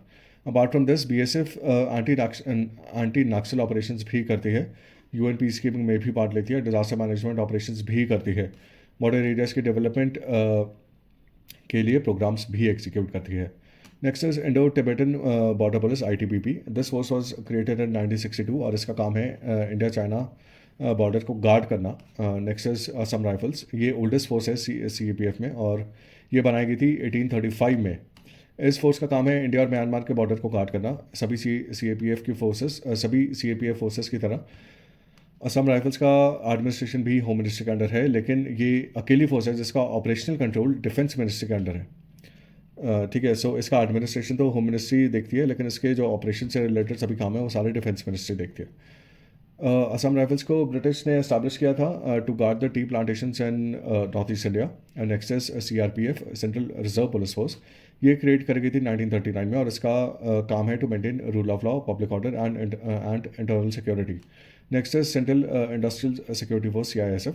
ये क्रिएट करी गई थी 1969 में, और इसका काम है to guard government buildings, PSUs, monuments, airports, nuclear installation, space related organisation, as well as Delhi metro. And the last is National Security Guard, NSG। NSG 1986 में क्रिएट करी गई थी, और इसका काम है टेररिज्म को टैकल करना। NSG बनाई गई थी on the lines of SAS of UK and GSG-9 of Germany. Next is information fusion centre for Indian ocean region. ये बॉडी बनाई गई थी 2018 में by the central government with the aim to strengthen maritime security of the Indian ocean region. ये information centre Gurgaon में based है, और क्योंकि this centre is related to maritime security of the Indian ocean region, ये centre आता है under the Indian navy के official जिसको रन करते हैं। ये सेंटर पूरा इंडियन ओशन की मैरीटाइम सिक्योरिटी से रिलेटेड जितनी भी इंफॉर्मेशन है उसका एक हब है। So with the information this centre provides जो इंडियन ओशन के आसपास, इंडियन ओशन रीजन में जितने भी कंट्रीज़ हैं उनको अपडेट रखा जा सकता है regarding any security related development in the region. जैसे कि पायरेसी का कुछ केस हुआ, या फिर मैरीटाइम टेररिज्म, या फिर चाइना जैसे किसी कंट्री ने अपनी मिलिट्री शिप्स विदाउट परमिशन किसी इंडियन ओशन रीजन के कंट्रीज़ के इकोनॉमिक जोन में इन्फिल्ट्रेट कर दिया, एक्सेट्रा, है ना। तो ऐसी सारी इन्फॉर्मेशन ये सेंटर रखता है, और बाकी इंडियन ओशन रीजन के कंट्रीज़ के साथ शेयर भी करता है, जिससे जो मैरीटाइम अवेयरनेस है वो इंक्रीज़ होगी, और इससे मैरीटाइम सिक्योरिटी भी इंक्रीज़ होगी। इस सेंटर में जो कि इंडियन नेवी रन करता है, इसमें 12 पार्टनर कंट्रीज़ के ऑफिसर्स भी पोस्टेड हैं for better coordination between countries. In countries में आते हैं Australia, France, USA, etcetera. Next is Colombo security conclave. ये एक प्लेटफॉर्म है जिसको 2011 में इंडिया, मालदीव्स और श्रीलंका ने बनाया था, और इसका एम है कंट्रीज़ का आपस में कोऑपरेशन इंक्रीज़ करना इन security related matters like maritime security, counter terrorism, cyber security, etcetera. Apart from India, Maldives and Sri Lanka, Mauritius को बाद में एज अ 4th मेंबर ऐड किया गया था in this group. Recently 6th NSA level meeting हुई है अंडर कोलंबो सिक्योरिटी कनक्लेव, और ये मीटिंग हुई है इन Mauritius. Next is Munich security conference. ये एक एनुअल कॉन्फ्रेंस है ग्लोबल सिक्योरिटी इशू से रिलेटेड, जो कि एस्टैब्लिश हुई थी 1963। रशिया हर साल इसमें पार्टिसिपेट करता है, लेकिन for the very first time Russia को इसमें इनवाइट नहीं किया गया in 2023 summit due to Russia Ukraine war. Next is mutual legal assistance treaty. ये ट्रीटी दो कंट्रीज़ के बीच में साइन करी जाती है, जिसके थ्रू ये दोनों कंट्रीज आपस में कोऑपरेट करते हैं इन डीलिंग विद क्रिमिनल्स। और ये कोऑपरेशन कैसे करते हैं? By executing each other's legal instruments like search warrants and summons. जैसे कि दो कंट्रीज़ हैं, country A and B. Country A में कोई पर्सन है जिसने कोई क्राइम किया, और इसके बाद कंट्री ए की पुलिस ने सर्च और अरेस्ट वारंट इशू किया अगेंस्ट दिस पर्सन। लेकिन इन सब लीगल प्रोटेक्शन से बचने के लिए, इन सब लीगल प्रोसीजर से बचने के लिए ये पर्सन चला गया कंट्री बी। और अगर दोनों कंट्रीज़, कंट्री ए और बी के बीच में ये म्यूचुअल लीगल असिस्टेंस की ट्रीटी है, तो फिर कंट्री बी की जो सिक्योरिटी एजेंसीज हैं वो ये सर्च और अरेस्ट वारंट को जो कंट्री ए ने इशू किया था इनको एग्जीक्यूट करेंगी, और कंट्री बी में वो पर्सन अरेस्ट कर लिया जाएगा। सो कंट्री ए के लीगल प्रोसीजर्स को एग्जीक्यूट करा है country B, to make sure that this person does not escape the due process of law of country A. ठीक है, ये ट्रीटी अभी साइन हुई है बिटवीन इंडिया एंड बेल्जियम, और इंडिया में होम मिनिस्ट्री की ये ड्यूटी है to execute these orders which are requested by the other country, which in this case is Belgium. Now coming to the next topic which is open skies treaty. Open skies agreement के बारे में तो मैंने आपको पहले बताया था, जिसमें अनलिमिटेड पैसेंजर और कार्गो फ्लाइट्स का प्रोविजन होता है बिटवीन एनी टू कंट्रीज़। लेकिन open sky treaty is different from open sky agreement. Open sky treaty में क्या होता है कि देखो, अगर कोई दो कंट्रीज हैं ए और बी जिन्होंने ये ट्रीटी साइन करी हुई है, तो कंट्री ए को अलाउड है सर्वेलेंस फ्लाइट्स कंडक्ट करना over the territory of country B, so as to monitor any kind of military development in country B. And similarly country B भी ऐसी सर्वेलेंस फ्लाइट्स कंडक्ट कर सकता है over country as territory, so as to gather information on any military activity in country A.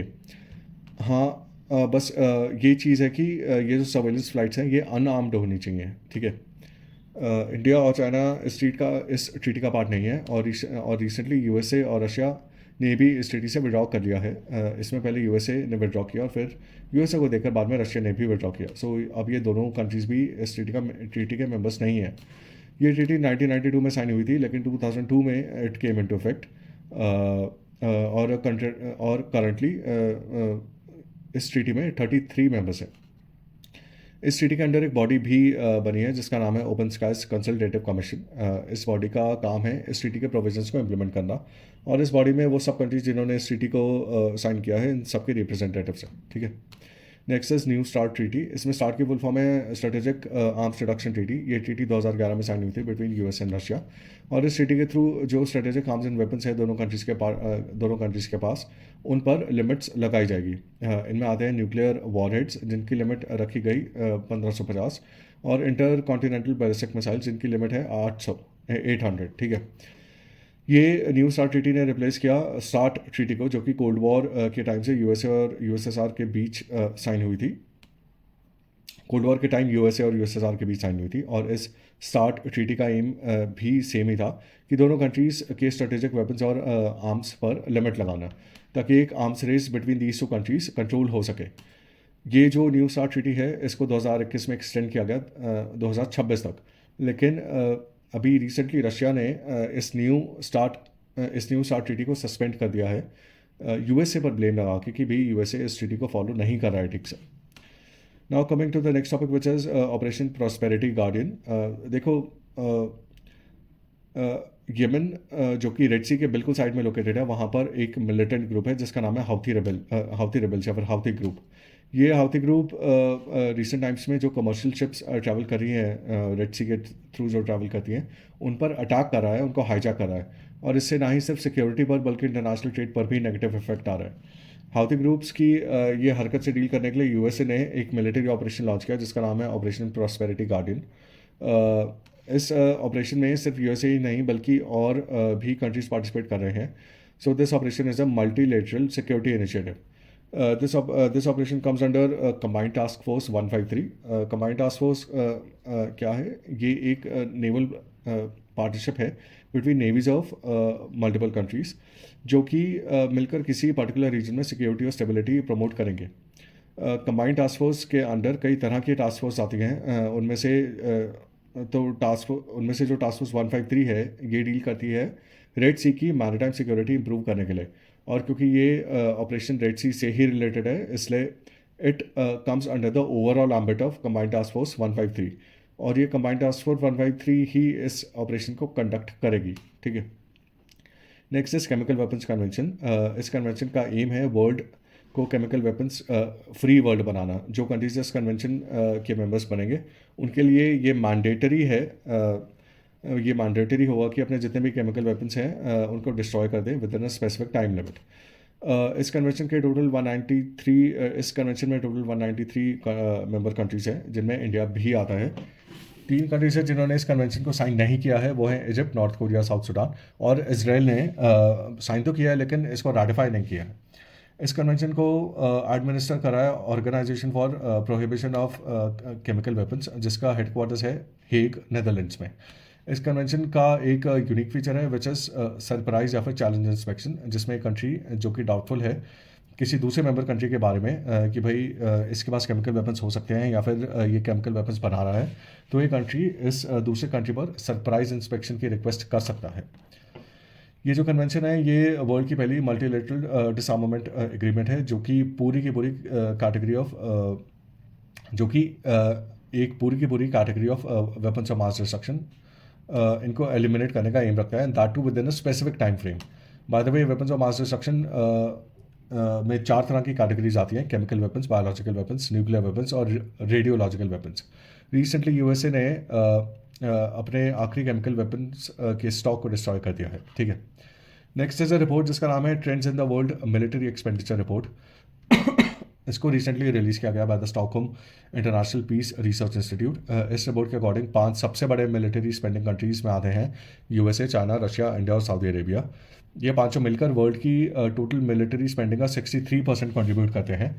India, USA, China और Russia India, USA, China और Russia के बाद चौथा लार्जेस्ट मिलिट्री स्पेंडर है with an annual budget of $81 billion. अब as far as India के defence related exports are concerned, India ने 2022 में 16,000 करोड़ के डिफेंस एक्सपोर्ट्स किए हैं विच is N all time high. और इंडिया का एम है 2025 तक इसको बढ़ा के 35,000 करोड़ तक लेकर जाना। नेक्स्ट मैं आपको इंडिया की bilateral military exercises list down करवा देता हूँ।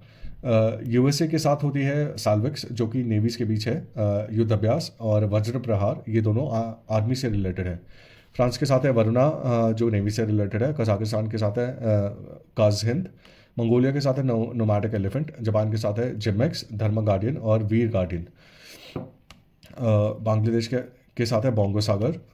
श्रीलंका के साथ है स्लेनिक्स और मित्र शक्ति। ऑस्ट्रेलिया के साथ है ऑज इंडेक्स। सिंगापुर के साथ है सिम्बिक्स। मालदीव्स के साथ है इकोवेरिन और एकाथा। यूएई के साथ है जायद तलवार। सऊदी अरेबिया के साथ है अल मोहिद अल हिंदी। और इजिप्ट के साथ है एक्सरसाइज साइक्लोन। अब मल्टीनेशनल डिफेंस एक्सरसाइजेस जिनमें 2 से ज़्यादा कंट्रीज इन्वॉल्व हैं उनमें आती हैं ऑपरेशन सदर्न रेडीनेस। ये एक एनुअल एक्सरसाइज है जिसमें पार्टिसिपेट करते हैं इंडिया, सेशल्स, यूएसए, यूके और इटली। नेक्स्ट है खान क्वेस्ट, जो कि मंगोलिया में होती है। चंगेज़ खान से आप याद रख सकते हो खान क्वेस्ट। ठीक है। Next is Iniochos. ये कंट्रीज़ के एयरफोर्स के बीच में एक्सरसाइज होती है और इसको कंडक्ट करता है Greece. Next is Malabar exercise, जो कि होती है between quad countries which are Australia, India, Japan and USA. Next is exercise Orion, जिसमें प्राइमरीली वेस्टर्न कंट्रीज पार्टिसिपेट करते हैं, लेकिन रिसेंटली इसमें इंडिया ने भी पार्टिसिपेट किया। Next is exercise bright star. ये एक्सरसाइज में मल्टीपल कंट्रीज पार्टिसिपेट करते हैं और इनको होस्ट करता है इजिप्ट। ये एक बाई एनुअल एक्सरसाइज है, यानी कि 2 साल में एक बार होती है। और ये एक्सरसाइज ट्राई सर्विस एक्सरसाइज है, यानी कि तीनों आर्मी, नेवी और एयरफोर्स इसमें पार्टिसिपेट करती है। जो रिसेंट एडिशन हुआ इसमें इंडियन एयरफोर्स ने पहली बार इसमें पार्टिसिपेट किया था। Next is counter terrorism field training exercise. ये मिलिट्री एक्सरसाइज कंडक्ट करी गई थी by ASEAN ADMM+, which is a defence related forum in ASEAN. And last is desert flag, जो कि यूएई ने होस्ट करी थी। एक्सरसाइज डेजर्ट फ्लैग को छोड़कर बाकी सारी एक्सरसाइज में इंडिया पार्टिसिपेट करता है। ठीक है। और साथ में एक डिफेंस एक्सरसाइज है जिसका नाम है एक्सरसाइज कवच। ये एक्सरसाइज इंडिया की Andaman and Nicobar command conduct करवाती है, और ये एक्सरसाइज इंडिया की आर्मी, नेवी और एयरफोर्स और कोस्ट गार्ड के बीच में होती है, इन चारों के बीच में होती है। यानी कि इसमें कोई और बाहर का कंट्री इन्वॉल्व नहीं है, ये इंटर सर्विस ऑर्गेनाइजेशन है, इंडिया की आर्म फोर्सेस के अंडर ही ये ऑर्गेनाइजेशन होती है। So with this international relations की पीडी ओवर हो गई है। जितना भी कंटेंट मुझे आपके प्रीलिम्स के लिए रेलेवेंट लगा, इंपॉर्टेंट भी और नॉट सो इंपॉर्टेंट भी, वो सब मैंने कवर किया हुआ है। And this is all from my side. This is Siddharth signing off.